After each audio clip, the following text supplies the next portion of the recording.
Bueno, vamos a continuar. Otro de los caminos por el cual se puede manifestar el síntoma psicosomático, teniendo en cuenta que todos los caminos inician desde el cerebro, es aquellos trastornos psicosomáticos que tienen su origen o tienen su camino a través del sistema nervioso autónomo, ¿sí? O los neurovegetativos. El sistema nervioso autónomo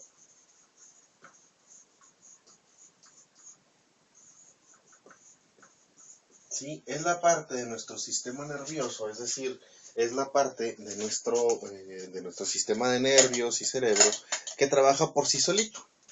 Entonces, tenemos que diferenciar el sistema nervioso central del sistema nervioso autónomo. El sistema nervioso central se encarga del pensamiento superior, se encarga de funciones un poco más elaboradas, ¿sí? que implican cierto nivel de conciencia, o sea, a través del sistema nervioso autónomo, que es el cerebro y el cerebelo y parte de la médula, son funciones en las cuales interviene gran parte de nuestra voluntad. Sin embargo, el sistema nervioso autónomo es aquella parte de nuestro sistema de nervios, de nuestro sistema nervioso, que trabaja por sí solito, es decir, que no le pide permiso a nuestra conciencia para trabajar. Es decir, controla los sistemas involuntarios del cuerpo. El sistema nervioso autónomo es completamente involuntario, ¿sí? Entonces, todo aquello que nuestro cuerpo se mueva por sí solo, que no requiere de nuestra voluntad, está mediado por este sistema nervioso, con esta parte del sistema nervioso, ¿sí? También se le conoce como sistema nervioso vegetativo, ¿sí? Es aquella parte del sistema nervioso que trabaja independientemente de nuestra voluntad para mantener nuestras funciones vegetativas, es decir, nuestras funciones vitales básicas a flote, ¿sí? ¿Cuáles son el sistema neurovegetativo? Bueno, si tuviéramos que localizarlo, el cual ya tienen ustedes en su material, una localización o un esquema más o menos explícito de dónde está localizado, si gustan ir copiando. El sistema nervioso autónomo ocupa pequeños núcleos a lo largo de la médula espinal, ¿sí? A lo largo de la médula espinal, ¿sí? ¿Sí? Tenemos algunos núcleos. Estos núcleos trabajan por sí solos, ¿sí? Básicamente, el sistema nervioso autónomo a través de estos núcleos controlan algunas funciones que son vegetativas, es decir, básicas. Por ejemplo, el sistema circulatorio, ¿sí? Todo el sistema circulatorio, ¿sí? El sistema cardíaco y el sistema de las venas, el sistema respiratorio,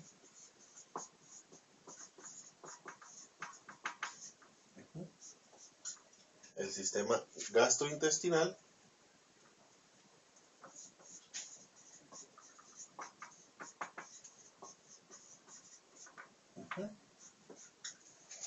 y el sistema genito urinario. Es decir, si nos vamos un poco más despacio, el sistema nervioso autónomo controla estos sistemas, es decir, es la parte del sistema nervioso que tiene bajo su control y dominio completo funciones que no son básicas para vivir, Obviamente, el latido cardíaco está supeditado o está directamente controlado por este sistema.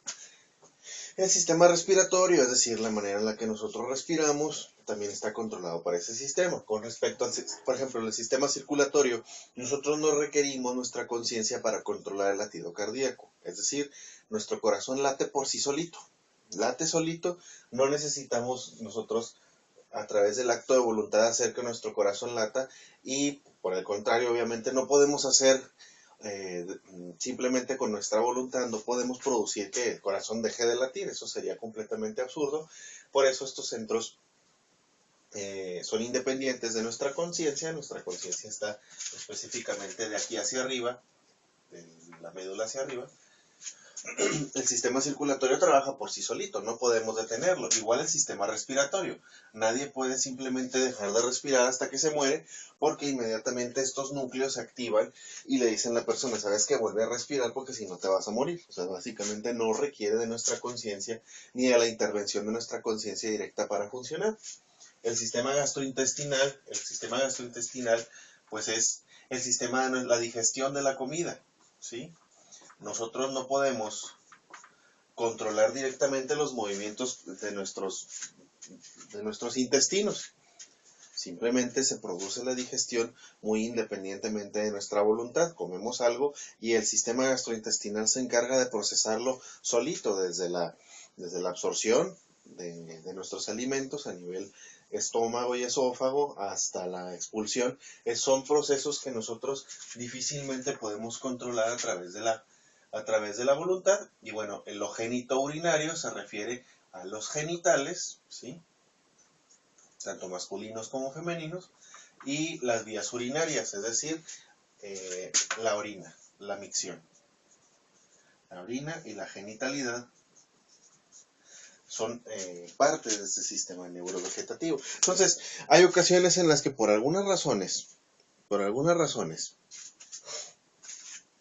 se producen trastornos muy específicos. Empezamos, por ejemplo, con el circulatorio. Va a haber ocasiones en las cuales, gracias a la intervención de este sistema, va a haber algunas dificultades, ¿sí?, psicosomáticas derivadas de un mal funcionamiento del sistema circulatorio.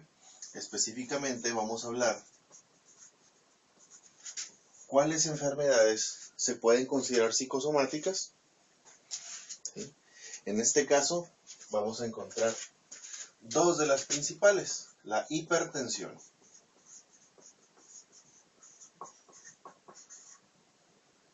La hipertensión es lo que conocemos como la alta presión sanguínea. La alta presión. ¿Por qué se considera que es un trastorno psicosomático? Sí tiene que ver con un excesivo consumo de sal, sí tiene que ver con sobrepeso, pero también tiene que ver con una sobreactivación del sistema nervioso autónomo, probablemente derivada de alguna emoción, ¿sí?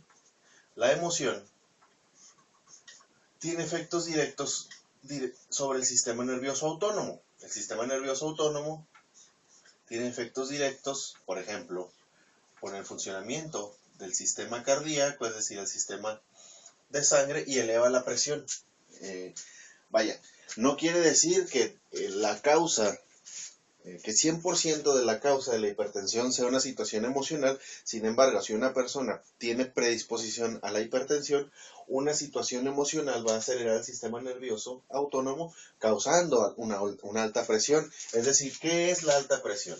La alta presión es que el corazón, tiene que expulsar la sangre con más fuerza de lo normal, ¿sí? Entonces, el sistema nervioso autónomo empieza a hacer que ese corazón lata con más fuerza, y entonces el golpeteo de la sangre va a ser más intenso y va a acelerar todo nuestro proceso cardíaco.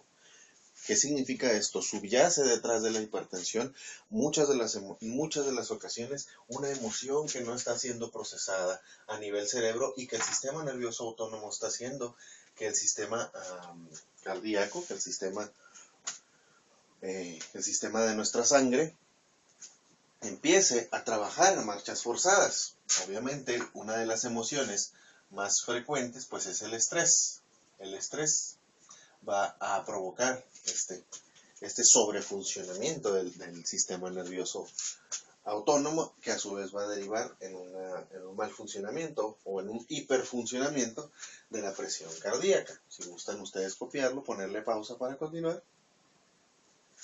Otro de las emociones, otra de las enfermedades del sistema circulatorio, también muy relacionadas,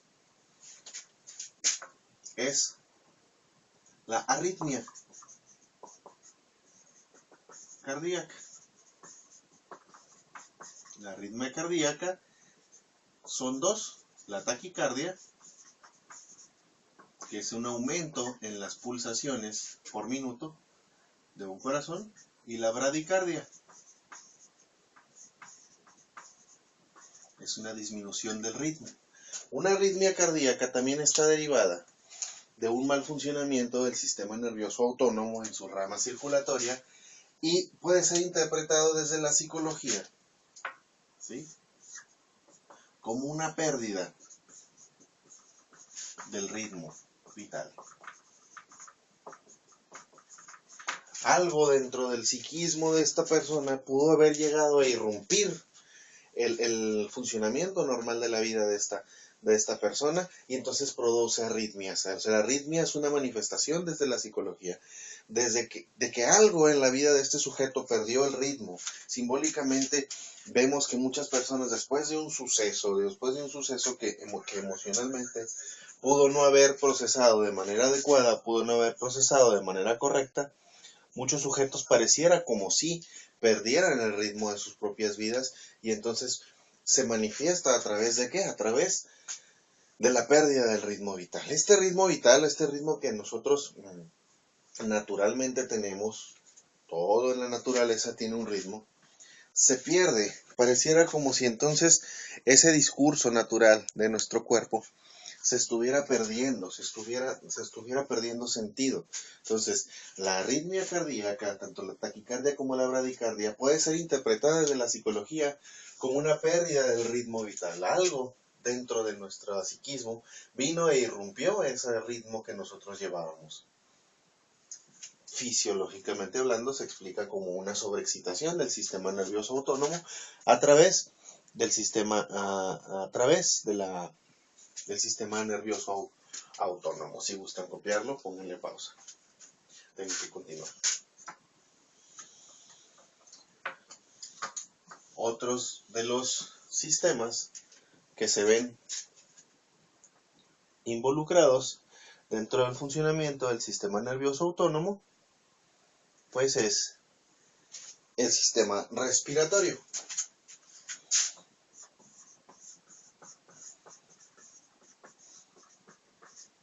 Dentro del sistema respiratorio vamos a encontrar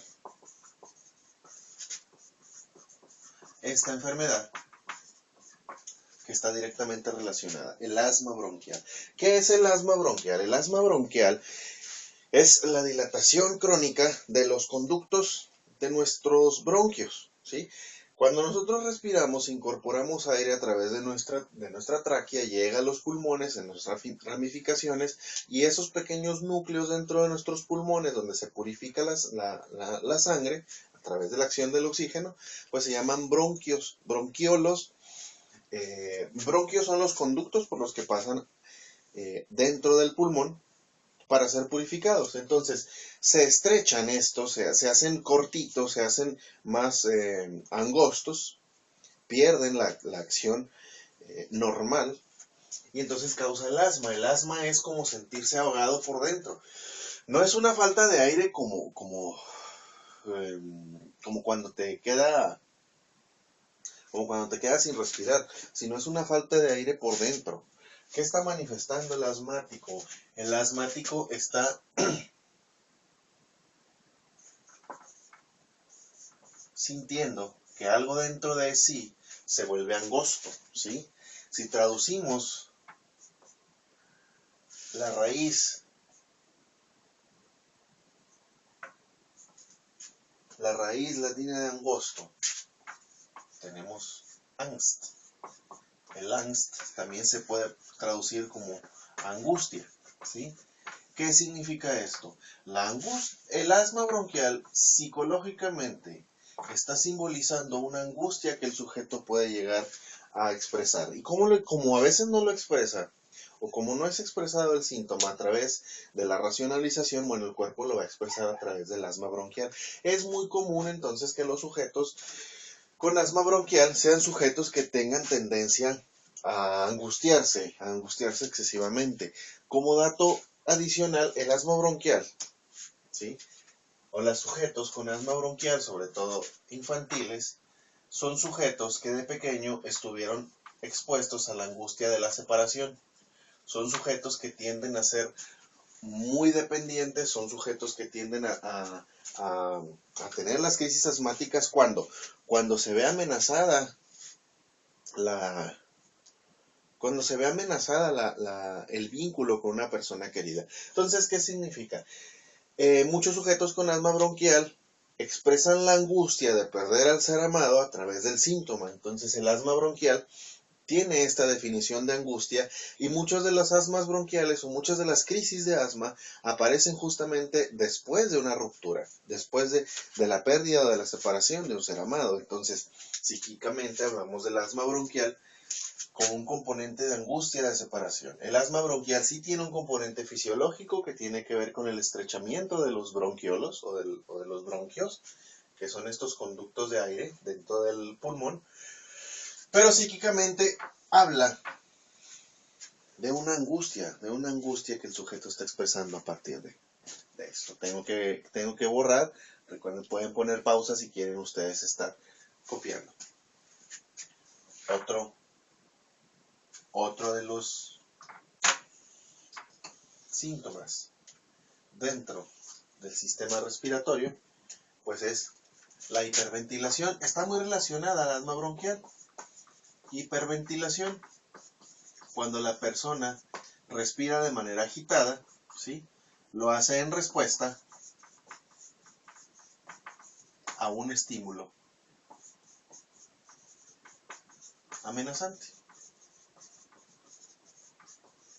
¿sí? Es decir, cuando el sujeto está expuesto a un estímulo amenazante, hiperventila. ¿Qué es la hiperventilación? Respirar de más, ¿sí? Hiper es más ventilación. El sujeto entonces empieza a respirar agitadamente. ¿Cuándo? Cuando se le presenta un evento amenazante, un estímulo amenazante. Ahora, el estímulo amenazante puede ser real o puede ser a nivel fantasía. Es bien común entonces que el sujeto hiperventile cuando sienta que está en peligro, independientemente de que el peligro sea real o no. Esto es importante aclararlo. La hiperventilación como respuesta a un estímulo amenazante. Pueden ustedes copiarlo, si es que lo van a copiar. Yo necesito continuar, pueden ponerle pausa.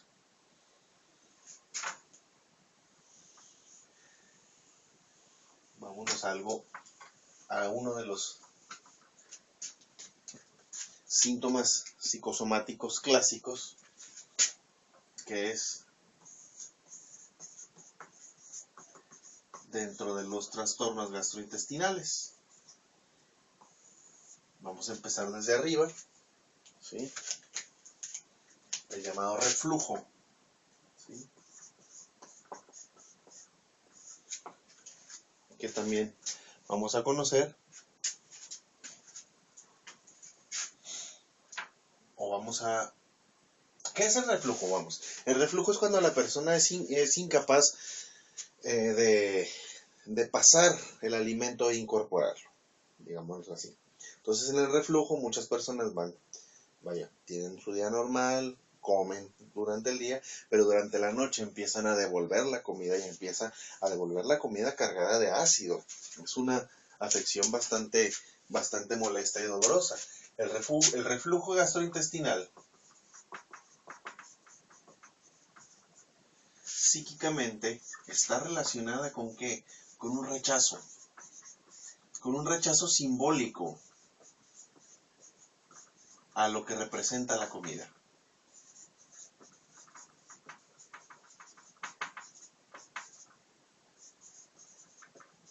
¿Qué representa la comida? Afecto. Hay algo dentro de los afectos de la persona, hay algo dentro de los quereres, dentro de los sentimientos, que simplemente la persona está rechazando y lo está simbolizando a través del reflujo gastrointestinal. Es decir, de alguna manera hay algo dentro del psiquismo de la persona que está siendo rechazado y que habría que analizar.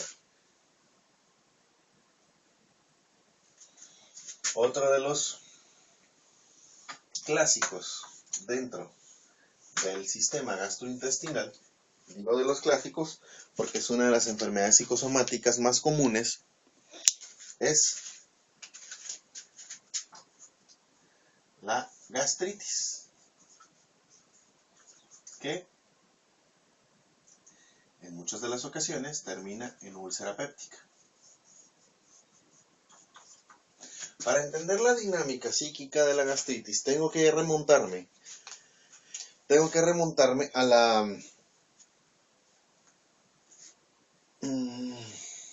la infancia. Cuando nosotros nacemos, lo primero que hacemos es prendarnos. Prendarnos significa tomar a la madre como nuestro primer objeto de apremio, como nuestro primer objeto de amor. La madre nos simboliza o nos da. La madre nos tiende un puente de amor a través de la comida. Freud llamaba los primeros 2 años de vida como la etapa oral. Es decir, Freud, el médico vienés, creador del psicoanálisis, decía que durante los primeros 2 años de edad, el niño recibe el amor, entiéndase como amor también placer, a través del acto alimentario.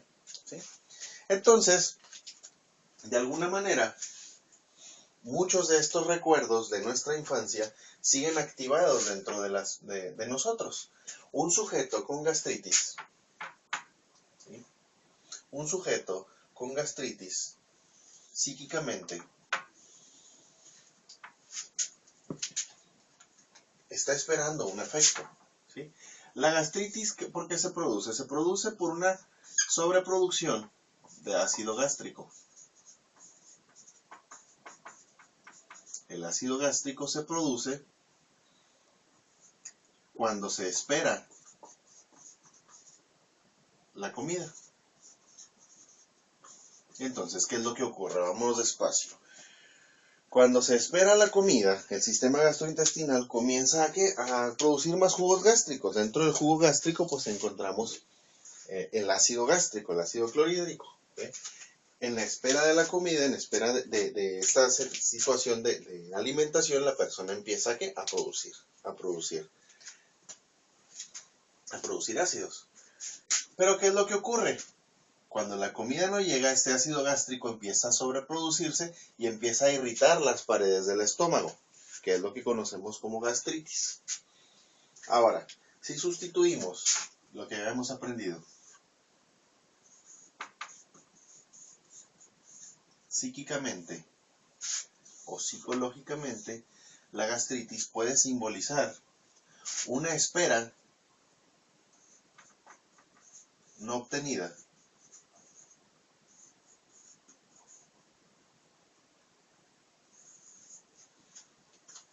de lo que simbólicamente representa la comida.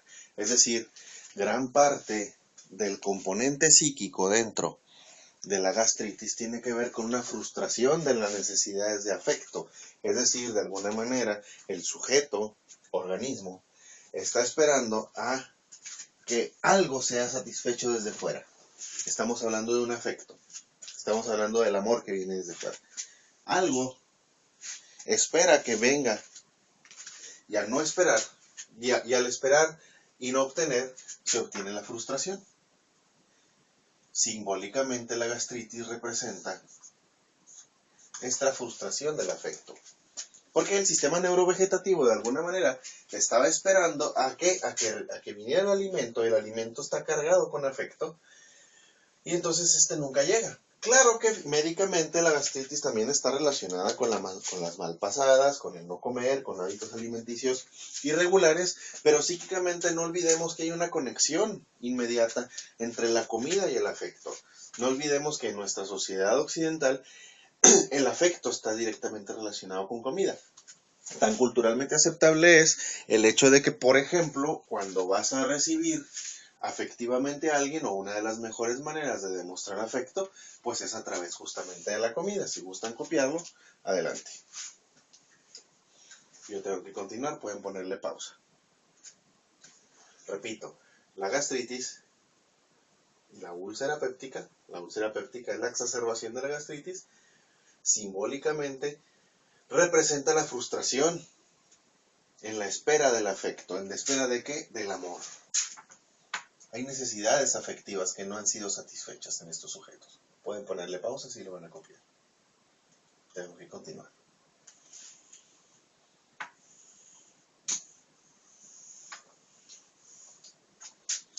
Y en el otro extremo,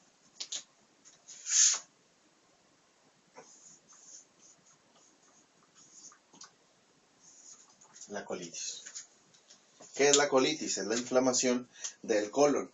El colon es la parte final de nuestro sistema. El colon está directamente relacionado con la defecación, es decir, la excreción.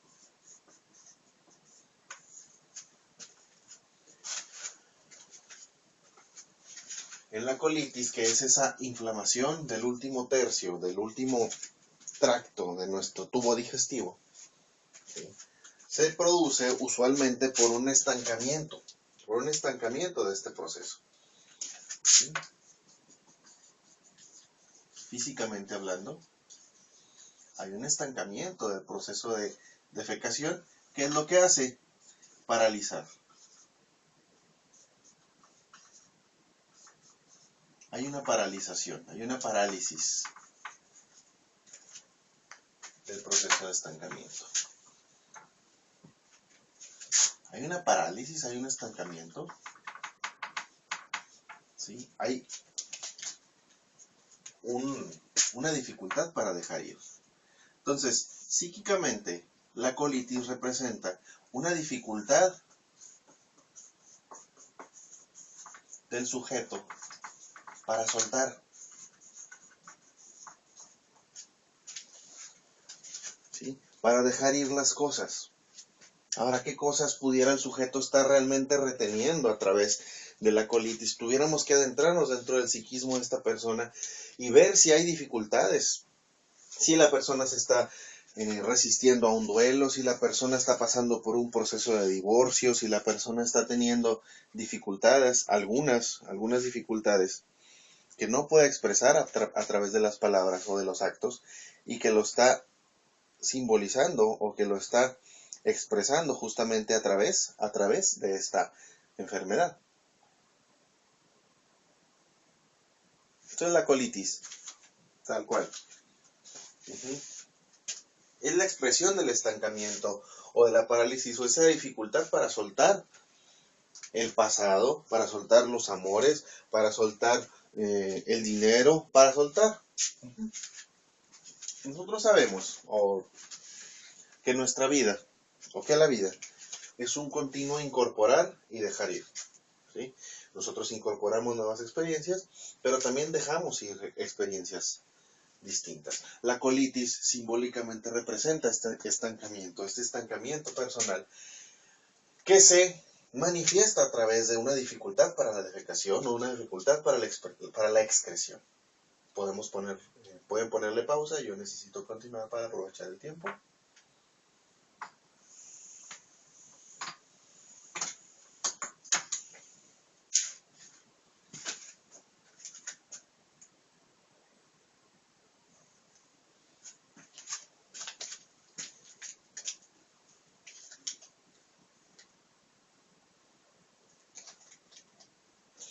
El último de ellos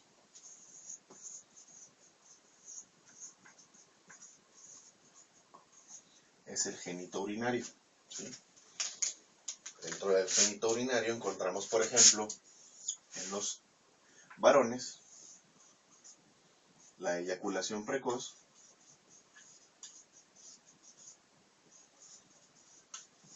¿Qué es la eyaculación precoz?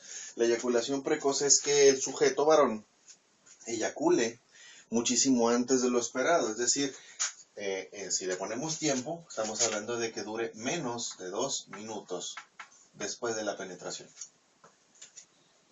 ¿Qué está ocurriendo con la eyaculación precoz? ¿Qué simboliza psíquicamente?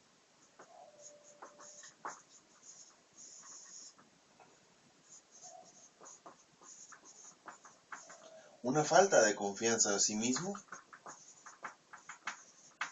o bien dificultades para el compromiso.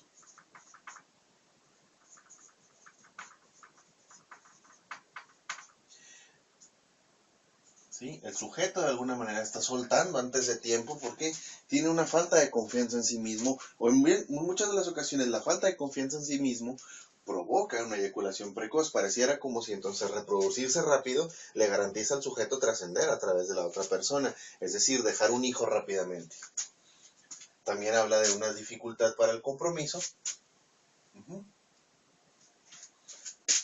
Y también, subyacentemente, puede haber mucha culpa del disfrute. Pareciera como si entonces este sujeto con eyaculación precoz estuviera tratando de liberarse rápido de la carga que representa el sexo, y para descargar rápido y liberarse de la culpa, bueno, pues eyacula precozmente.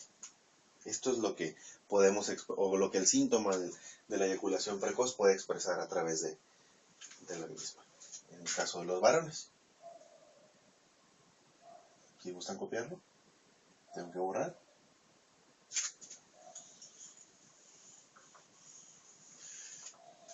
En la mujer,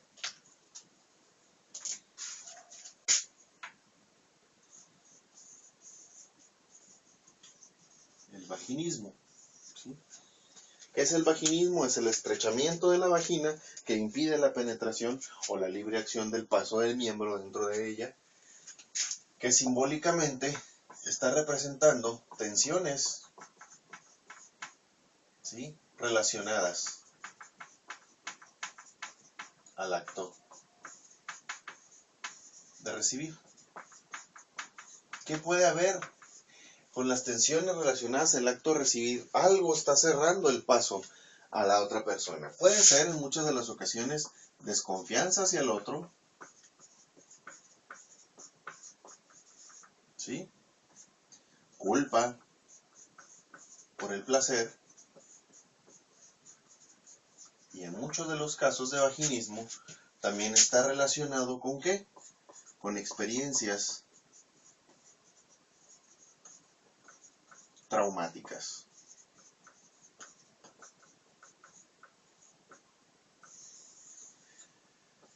Simbólicamente la persona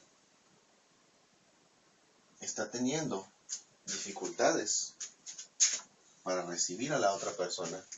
Usualmente detrás del vaginismo se pueden esconder estas experiencias. Estas tensiones relacionadas al acto de recibir pueden ser causadas por experiencias traumáticas, es decir, probables violaciones, probables vivencias nada placenteras dentro de la situación sexual.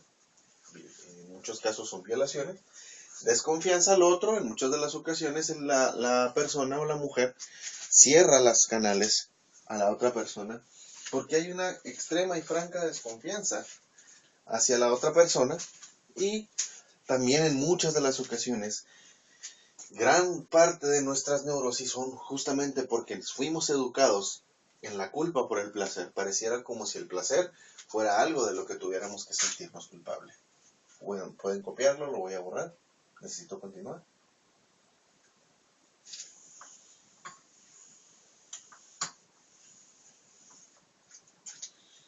Esta es más común en niños, pero también en adultos, tanto en hombres como en mujeres.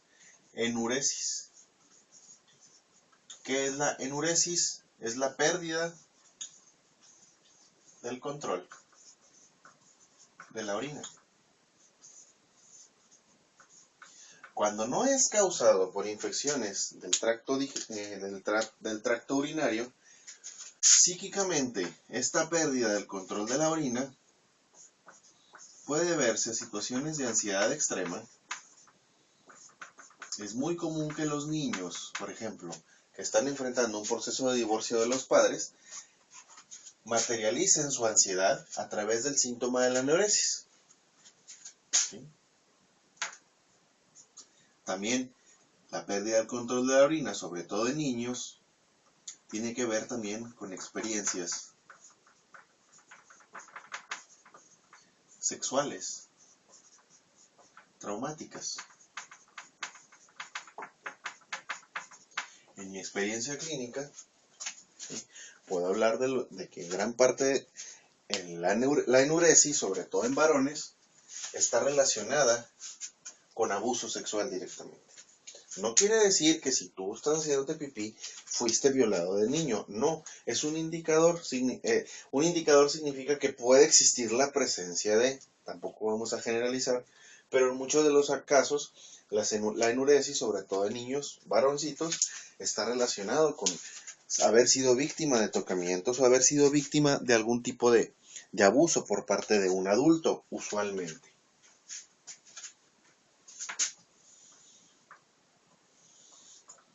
Entonces, recapitulando, dentro del genito urinario tenemos, por ejemplo, la eyaculación precoz, tenemos el vaginismo en el caso de las mujeres, como un ejemplo, y tenemos la enuresis en el caso de tanto de hombres como de mujeres, y los simbolismos que representan a través de la expresión del síntoma.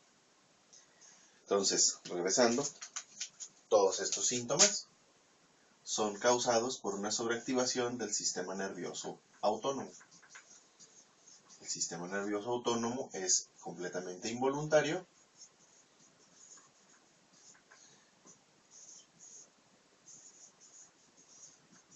Se encarga de nuestras funciones vegetativas y toda disfunción de nuestras funciones neurovegetativas, estamos hablando de disfunciones cardíacas,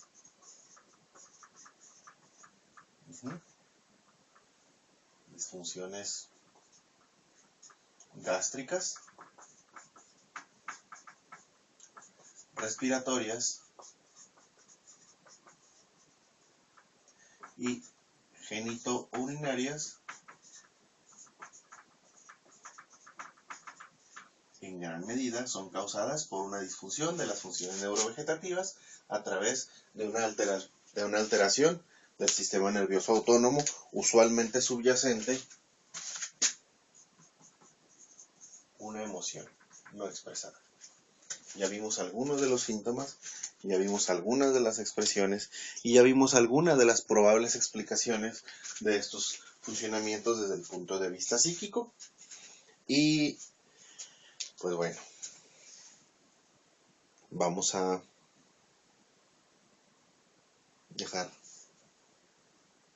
dejarla aquí, vamos a un breve receso y regresamos con dificultades en el funcionamiento neuroendocrino.